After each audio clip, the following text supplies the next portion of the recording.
All right. I am continuing now with The Impersonal Life by, what is it, Joseph Benner. We're up to chapter 9. Oh, this should be interesting. I haven't even looked. I didn't even know this was the title. The Garden of Eden. This should be good. This is long. Well, long for this book. It's almost 3 pages. Chapter 10 is called Good and Evil.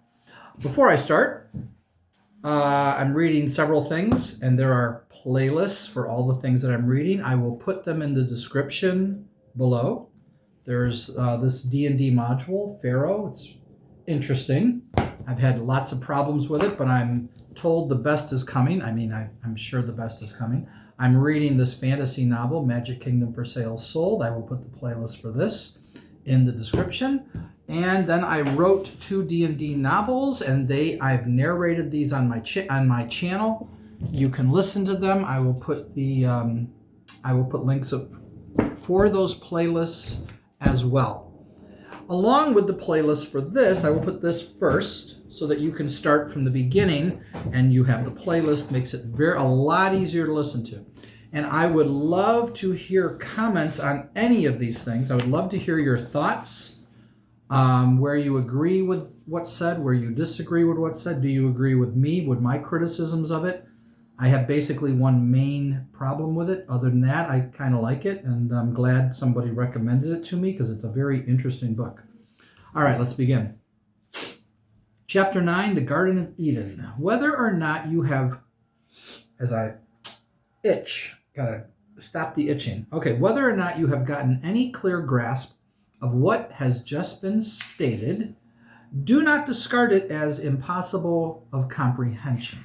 For in every line is hidden a meaning that will more than repay you for the study necessary to make it become clear.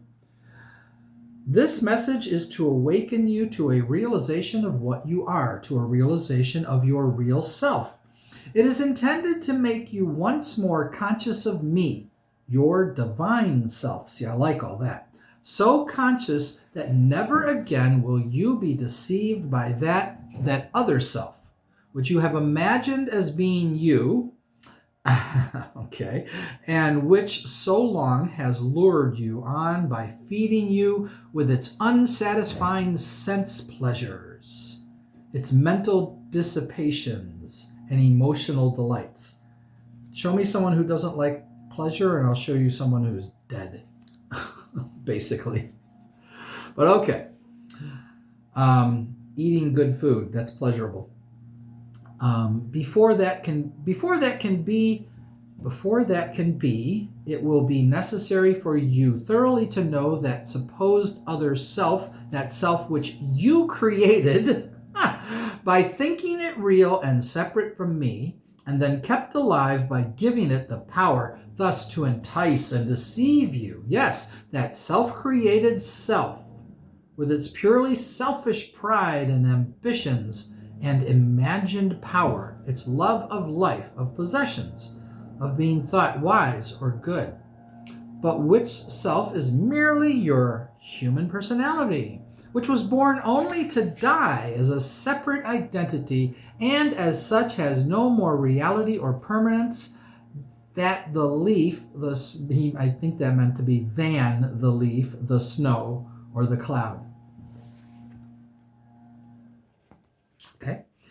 Yes, you will be brought face to face with that petty personal self, and will see with perfect vision all its sordid selfishness and human vanities. And then what will we become? Once we realize then what will we become? How would we go about our day? Will we still eat food, and will we take pleasure in eating it? Will we enjoy walking out in the sunshine? Will we enjoy hanging with others and having good conversations? And, this is so bizarre.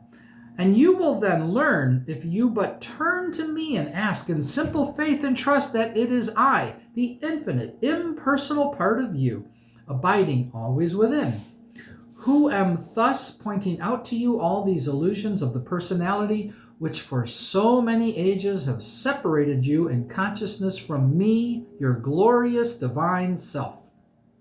What will we become when that happens? How will we live? This realization will we become a hermit? This realization will surely come when you can recognize that this message is from me, and when you have determined that it shall be. To you, whom I have inspired with such a determination, I will cause every illusion in time to disappear, and you shall in truth know me. The exercise of your mind along these abstract lines will not hurt you. Instead, it is what your mind needs, for not until you can grasp my meaning, when presented to you in ideas such as there herein contained, coming from without, can you perceive and correctly interpret my idea when I inspire you from within. Gotta love these sentences, man.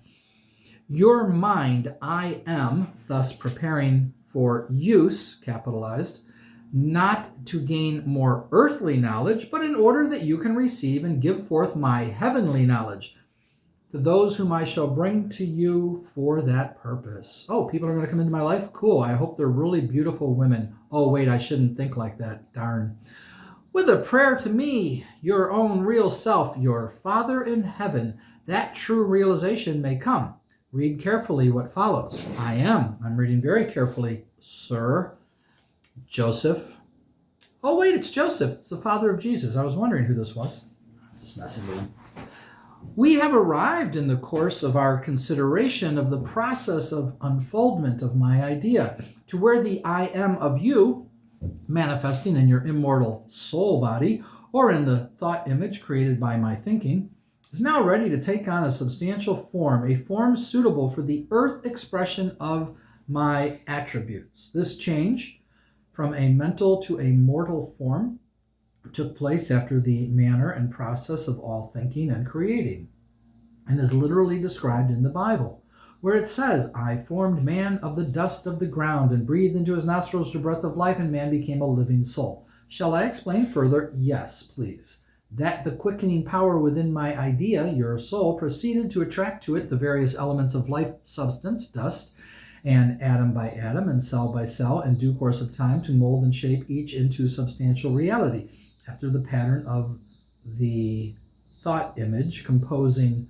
your soul body, thus forming an earthly outer covering, as it were, until finally your mortal form actually became manifest to the psychic sense, if not yet to what is called the physical sense. Yeah, but you're talking about the first human that you created, if we take this Adam and Eve story literally, which it's not. Adam and Eve is a story about your conscious and unconscious mind. At least that's what I now believe that story is about, because I read an article about it. And it made perfect sense. It's not literal. Whereupon, all being now prepared for this cyclic moment, you, my attribute, breathed into and then through its nostrils from within the breath of life. And you then made your first appearance of earth as a human being, a living soul. Are you talking about our birth? Okay, my idea now able to express consciously through a suitable earth medium, containing within yourself all of my attributes, all of my powers, and all of my possibilities. Thus were now manifest all the various mediums for the earth expression of my idea. And you, being one of my attributes, naturally had dominion over all of these mediums, or possessed the power of utilizing any or all of them, if necessary, for the full and complete expression of my attributes, powers, and possibilities. My attributes powers and possibilities. In this manner, and for this reason alone, did you and your brothers and sisters come into human expression. While in human form, yet your expression was so entirely impersonal that, through self-conscious, you still looked wholly to me within for inspiration and guidance. I'm confused. This, then, was the first condition into which you awakened when you entered into earth expression, and is what is called the Edenic state, Edenic state, or dwelling in the Garden of Eden. This Edenic state represents the celestial phase of impersonal consciousness, or that state in which you were still consciously one with me, though now confined in a mortal medium of expression. Now I shall not tell you in detail how or why it became necessary for me to drive you, now manifesting as man or humanity, out of the Garden of Eden, other than to remind you of the part that desire plays in earth expression, and its relation to my will. How it centers your interest in outer things and makes you forget me within. If I can find that article about the real meaning of Adam and Eve, I'll post it in the description. I'll put it first ahead of this, if I can find it. This is something I read online about maybe 6 months to a year ago, somewhere around there. When you have solved that, and have solved what?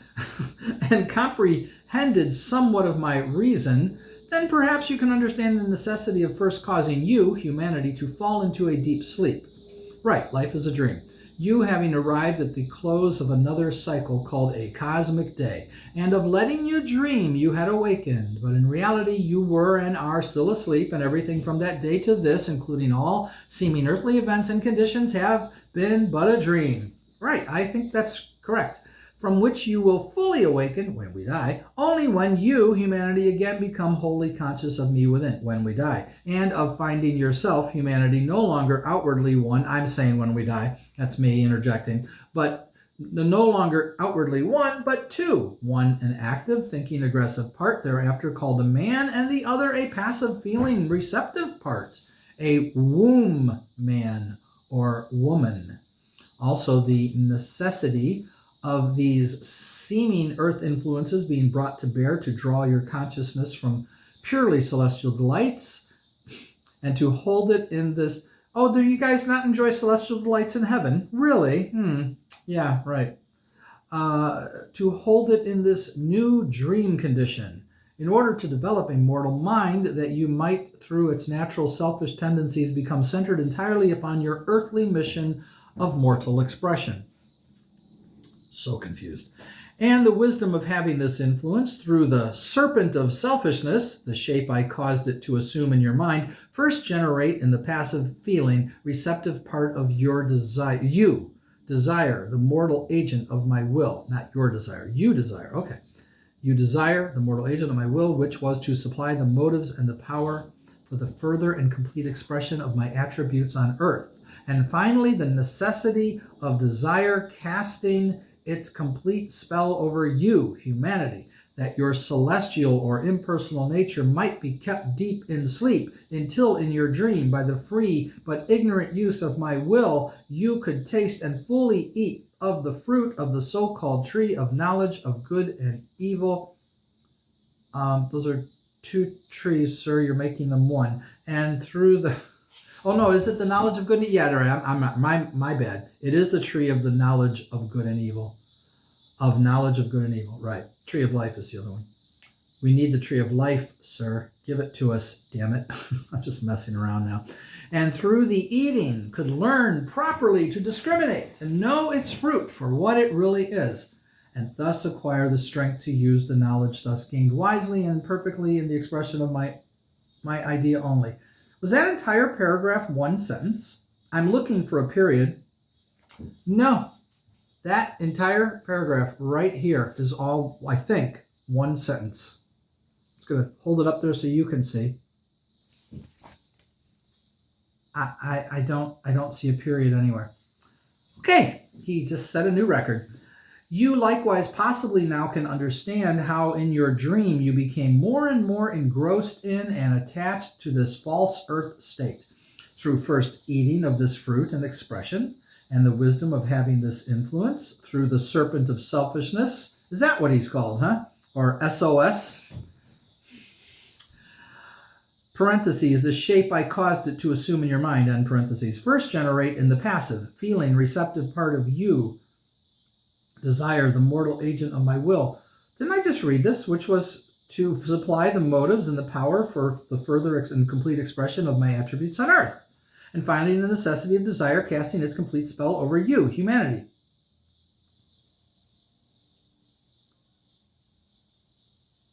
He repeated this. This is the same thing. How did they not correct this? Nature might be... It's the same exact... Look at this. Okay? This here is the same as this here. My idea only. How do you miss this in editing? How could you possibly miss that you repeated an entire paragraph? Oh my God. You likewise possibly now can understand how in your dream you became more and more engrossed. I mean, my God, and never fix that? Still selling this on Amazon like this. More and more engrossed in and attached to this false earth state. Maybe he did it on purpose. Maybe that was intended. Through first eating of this fruit and learning to know good and evil, and after learning of the new and entire... Did we learn it by eating fruit, sir? Did we actually eat fruit? Gotta love biblical literalists. Of the new and enticing world thus opened up to you, dying to the knowledge of the reality back of it all, and how and why it was you learned that you were naked, both the thinking and the feeling parts of you, and also why you grew afraid and tried to hide from me, thus creating in your consciousness, oh, we gotta hide, the sense of separation from me. Okay, that I can see maybe is the hiding. There's a separation. Now perhaps you can see why this all had to be. No, why you, humanity, had to leave the Edenic state of impersonal consciousness and lose yourself in the music, the moment, anyway. Lose yourself wholly in the earth illusions of this dream world. Eminem, for those who didn't know what I was doing there. In order to be able to create a body and develop in it a personal or self-consciousness capable of fully expressing my perfection. Speaking of Eminem's Lose Yourself, Casey Chambers did a phenomenal cover of it. Watch it on YouTube. She begins by playing a banjo on stage. It's unreal. Thus was born your human personality. You know, I'll put that in the description too, if I remember to do it, because I won't post this until later in the day. And since its birth, have I impelled you to nourish, support, and strengthen it by filling you with longings, hopes, ambitions, and aspirations. Oh, you did that, but we're not supposed to have them. Okay, got it. With all the various manifestations of desire, which are but the human phases of my will, operating in the preparation and development of a medium capable of expressing perfectly my attributes on earth. And so I spake the word and drove you out of the Garden of Eden. Oh, was it a real place? No, it wasn't. And clothed you with a coat of skin, or, in other words, with flesh. Ah, so we weren't flesh. I think we were flesh, according to your story, if I take it literally. The same as other animals. For now, in order that you might enter into the heart of earth conditions, into the real earth, the earth of my idea, not the one of your dream, so as to quicken my idea therein into active expression, you, my attribute, had to have an organism and a covering appropriate to the conditions in which you were to manifest in your dream. Is this guy ever going to get to the point? I don't think so. Likewise, in thus giving you a coat of skin, did I, by so doing, provide my idea with a suitable form for earthly expression. I gave you the power to express yourself through a definite organism by means of words. So they weren't talking to you in the Garden of Eden. I kind of remember they were. Could have sworn they were talking. I think I'm a little out of the picture here, cutting my head off. Oh well. In the impersonal, there is no use or necessity for words. Ideas alone exist and express. They simply are, for they are the expression of the various phases of my being. Oh, so we'll stop talking when this happens. Is that it? No need for talking anymore. We'll just feel. But in this dream condition, where every expression in these early stages of outer being had to have a form and substance that could be heard, you sure like to talk in the book of Job, by the way. Boy, did you talk in the book of Job. He wouldn't shut up in the book of Job if you've never read it. God doesn't stop talking. I couldn't finish that book. I tried to read the book of Job. Oh my God. It's ridiculous. God just will not stop talking. You think listening to Trump is an ordeal? Try reading what God says in the book of Job. Could be clearly apprehended. These naturally But in this dream condition, where every expression in these early stages of outer being had to have a form and substance that could be heard, seen, felt, smelled, or tasted, in order that its meaning could be clearly apprehended, there naturally had to be provided organisms capable of being used for the double purpose of expression and of understanding what was expressed.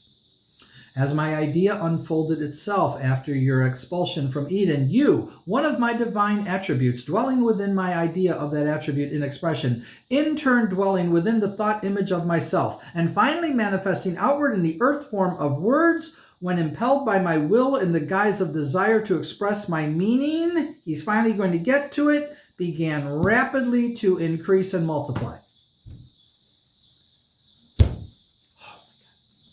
In your search for the...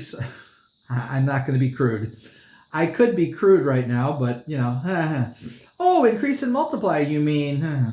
In your search for the most favorable conditions for the manifestation of your particular attributes, you gradually spread over the face of the earth, each containing many words and all born of desire in the human mind to express in earthly terms the infinite phases of my idea, ever surging within. The more the human mind strove thus to express in words my idea, the greater and more abject the failure. In time will the great awakening come that all words are but symbols of one idea, and all ideas of whatsoever nature are but phases of one idea, my idea of myself in expression, and that all desire to express in words that idea, without the consciousness of my will being the one and only source of inspiration, is futile. What? I'm not even going to read that again. Likewise, all desire to express that idea in living acts without losing all consciousness of your human personality, of your personal part in the acts, and centering yourself wholly in me, is vain and fruitless and will end only in failure, disappointment, and humiliation.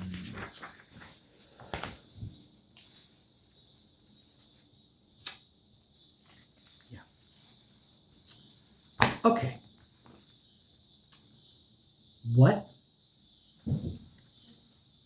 Is this Joseph Bennett guy having an ego trip or something? Because it sounds to me like this guy's an egomaniac. Tell me if I'm wrong. Tell me if I'm missing it.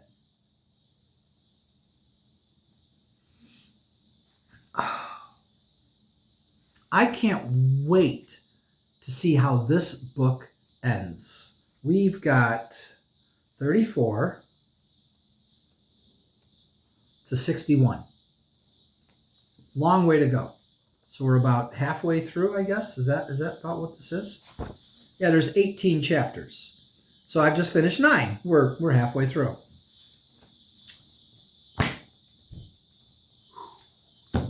That was a mouthful. I don't know. I don't remember half of what I just read. No clue what he said.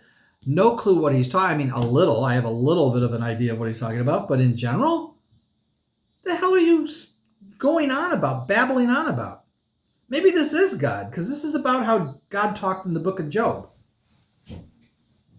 So let me see. Casey Chambers, Lose Yourself. You got to hear it. I'll try to remember. I might not remember. But if you type it in on YouTube, it'll come up. Pretty sure it's Casey Chambers. I don't know if it's Casey with a K or a C. Pretty sure I've got the name right. But if you want to hear me read a really, really good story. Oh, this is a really good story. See, there's a dog. See, there's a dog. And he talks. His name is Abernathy.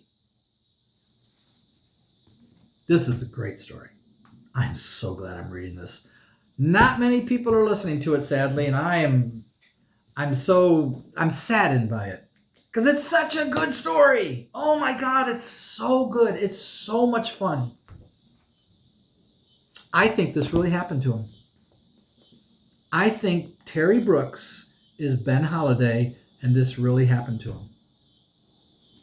Because he says in the beginning, I'm just going to show you the words, okay?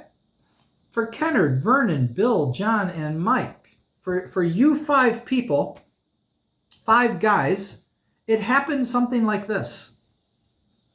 What? It happened something like this? Terry Brooks, I believe, I'm pretty sure about this, used to be a lawyer, and he was in Chicago. Ben Holliday is a lawyer in Chicago.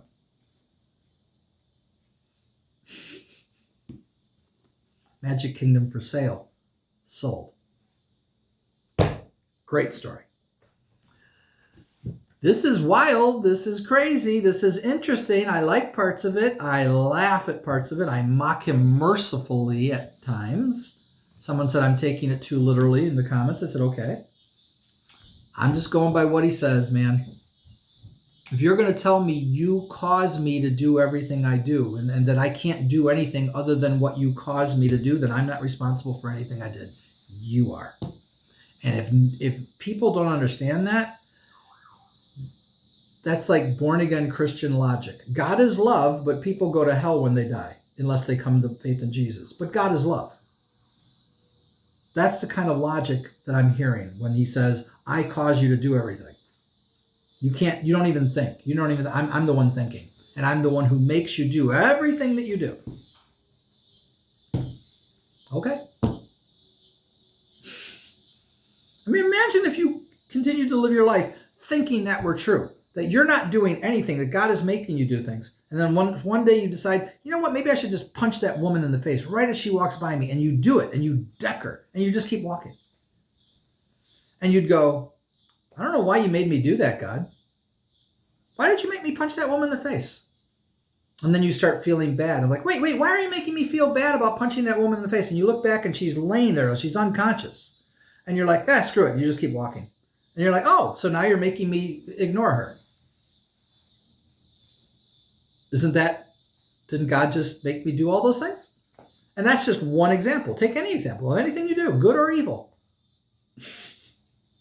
That is so insane. That is as insane as born-again Christian theology. God is love. God loves you, but if you don't believe in Jesus before you die, you'll burn in hell for all eternity. But God is trying to save you. That's born-again Christian theology in a nutshell. The all-knowing, all-powerful God loves you and doesn't want you to go to hell that he created and has condemned you to go there when you die. But he's trying to save you, to keep you from going there so that you'll go be in heaven with him. But he gives you your free will and lets you make your own choice. It's because he loves you. And God is love. Oh, and he murdered millions of people, about 1 million people in the Bible, commanded people be stoned to death. But he's love.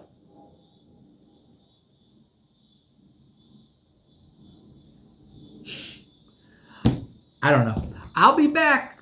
I'm going to finish that book, this book, these modules. There's 3 of them.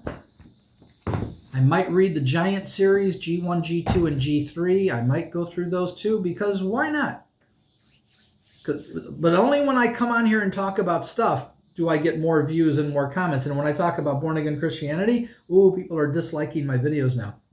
Got a couple of dislikes from those born-again Christians that don't like me telling them that their religion is completely idiotic.